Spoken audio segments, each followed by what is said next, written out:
Big off-field changes rumoured at Central Coast Mariners and all of the latest transfer news. Hey guys, my name's Lockie. This is Coast Watch Football, where we talk all things Central Coast Mariners. And we're going to start off by diving into this recent article from Marco Monteverde, which reveals some pretty interesting stuff about what could be happening behind the scenes at Central Coast Mariners. Now, none of this has been confirmed by the club at this stage.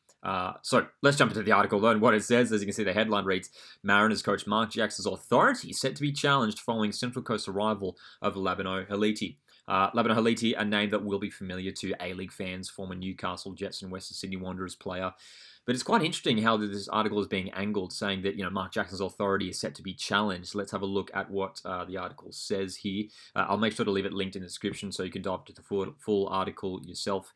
But basically, the big takeaways at the end of that second paragraph, you can see here that Labano Haliti is rumoured to be appointed as the club's director of football. Very interesting. And again, interesting how the article's angling this, saying in that second paragraph there, it's highlighting how Jackson and Haliti are on a collision course under this new structure, potentially. That third paragraph there is interesting as well. Haliti's arrival is part of sweeping changes at the Gosford-based club, which is understood to now be funded primarily by Sydney Olympic chairman Damon Hanlon. So that's a big one there as well. So Damon Hanlon, this was reported a few weeks ago now. I think it was from Marco Monteverde as well, that he was reportedly interested in investing in the Mariners in some form, and this is big news. This is sort of really concreting that maybe this could be happening. That Damon Hanlon is getting on board with the Mariners, and it makes sense that he would want to bring on his own people that he knows and he trusts. Obviously, at Sydney Olympic there, Labano Haliti, currently the head coach there at that club.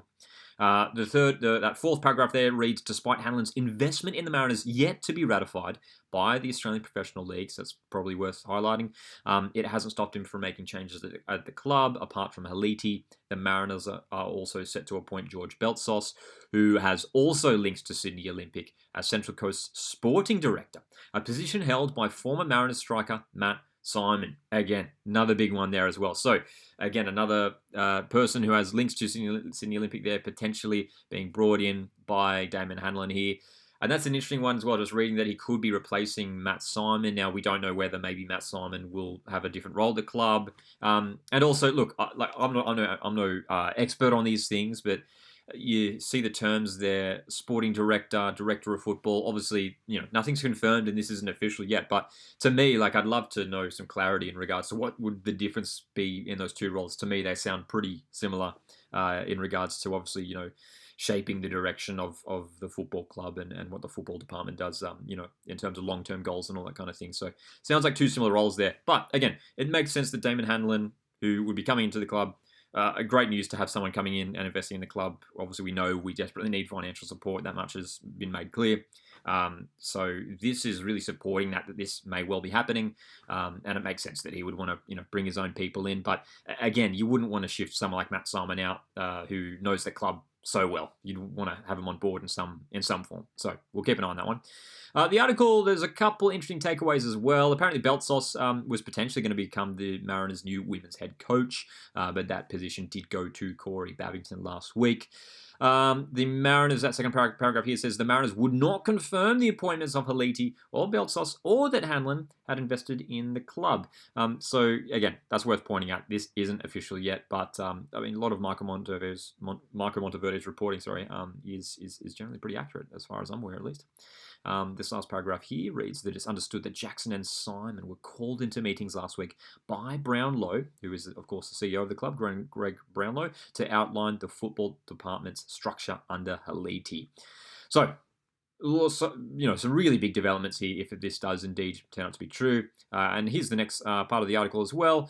The structure is set to include Sydney Olympic becoming a feeder club to the Mariners. So there's an interesting one there. Maybe Mariners could be linking up with some players from Sydney Olympic. Okay, so big news here from this article from Marco Monteverde. We'll keep an eye on whether any of this gets confirmed or not, but it is promising news, and this is not the first time Damon Hanlon, his name has been mentioned in regards to the Mariners, so maybe this is indeed true. What do you guys make of it? What do you make of him wanting to bring in his own people, reportedly, and put them in, pretty big positions there? Sporting director, director of football has been spoken about here, so very interesting indeed. Hey, let's jump into our transfer news because finally, we have some transfer news, some re-signings at least. Now, this is a big deal that this week we're starting to get some news regarding, just re-signings, because it's been a few months now, a couple months with the players back in training, and we hadn't really heard anything. We'd seen pictures of these players who were off contract back in training, so these have finally been confirmed by the club, which is great. Christian Theoharis re-signing for the upcoming campaign. A player who is entering his fourth season now, I believe, with the Central Coast Mariners. And he's a guy who's turned into one of the more experienced players now in our squad. I think he's 25 years of age now, Christian Theoharis. And we know when he's in form, when he's playing with confidence, he is hard to stop. He is difficult to stop. He is a talented player.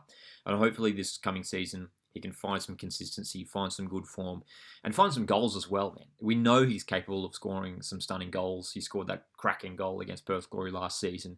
So, especially with the departure of Mikael Docker, in terms of those attacking wide positions, Christian Theoharis could well be a key player for our A-League men's team this season. So, I am happy with this re-signing. Christian Theoharis sticking around for another year. And we also have the re-signings, at least scholarship extensions, we should say, of Nico Duarte and Bailey Brantman. No surprise here, two guys who are developing nicely as footballers as they're now entering their early 20s.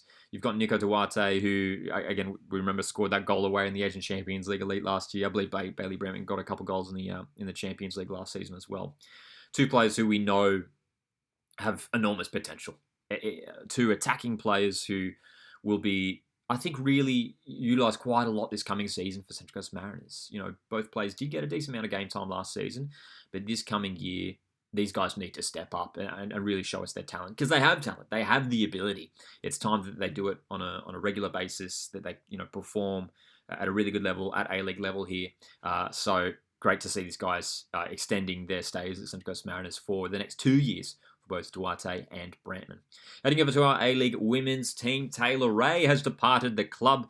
It is official, and she has joined up with Melbourne Victory. Taylor Ray left a really nice message on Instagram directed towards the Mariners and all the fans.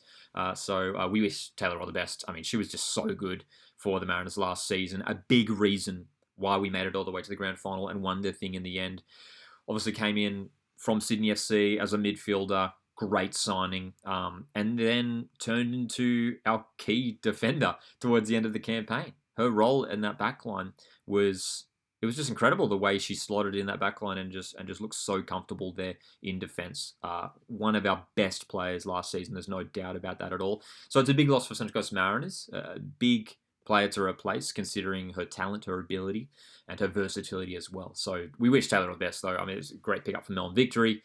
And we'll keep an eye on what happens in regards to transfer news regarding our A-League women's side. Nothing as of yet, but I'm sure we'll get something soon. We'll see. Alrighty, a Joey's call up as well in other Mariners news. Jai Ajanovic, young Mariners goalkeeper, has been called up to the Australia under-17 squad. Great to see a number of Mariners called up to. We've got Jai in the under-17s, and then we've obviously got Dylan Perech-Cullen and Nathan Paul with the under-23s. The Mariners, again, producing fantastic young players, as we always do. So hopefully a strong camp over there for Jai. In other news as well, a couple Mariners stars last week were nominated for the PFA 2024-25 Young Women's Footballer of the Year. Isabel Gomez and Jessica Nash, current Mariner Izzy Gomez, and Jessica Nash, who of course has departed the Mariners heading over to Italy. Incredibly well-deserved. Again, fantastic players last season. Again, Jess Nash was a great signing for the Mariners last campaign, coming over from Melbourne Victory, a really talented young defender who, again, was just great at the back for the Mariners. And, of course, as we know, Izzy Gomez is just an unbelievable footballer and, for me, one of the best players in the A-League Women's and obviously now Matilda as well, as is Jess Nash. Two Matilda's players here who I'm sure have long careers ahead of them for the Australian women's national team. So it's great to see their achievements over the last year recognised here by the PFA. In other news as well, the Academy, to wrap up here, we had the big games this past weekend for both our first grade women's and first grade men's teams. The season, unfortunately, has come to an end for our Women's Academy First grade side, they did play their semi-final on the weekend, unfortunately. A 3-2 loss in that one against SD Raiders. A dramatic game as well. Went to extra time. Mariners really fighting towards the end there, but a heartbreak at the end, conceding that late goal there. And they are eliminated from the final series. But a strong regular season overall, finishing third in League One. So the team there can be really proud of their efforts. Well done to them. And for our men's team as well, we know they've got some really big games coming up in those playoff matches. Unfortunately, a 3-0 loss for our men's team, our men's academy team, last weekend against Western Sydney Wanderers. So 2 playoff matches coming up. We've got this coming Saturday and then the following Friday. So we'll be discussing that over the next couple of weeks as well, I'm sure. 2 really big games there for the Mariners to make sure we maintain our place in NPL New South Wales, the top division there in the state. So there's all the latest news and going-ons regarding Central Coast Mariners. Join the conversation in the comment section. What do you make of all of this news from the past week? And we'll make sure to keep you guys updated to everything regarding Central Coast Mariners every single week here at Coast Watch Football. So make sure you subscribe so you don't miss an episode here with me, Lockie. Thanks guys for tuning in. Hit the like button on the way out. See you in the next one.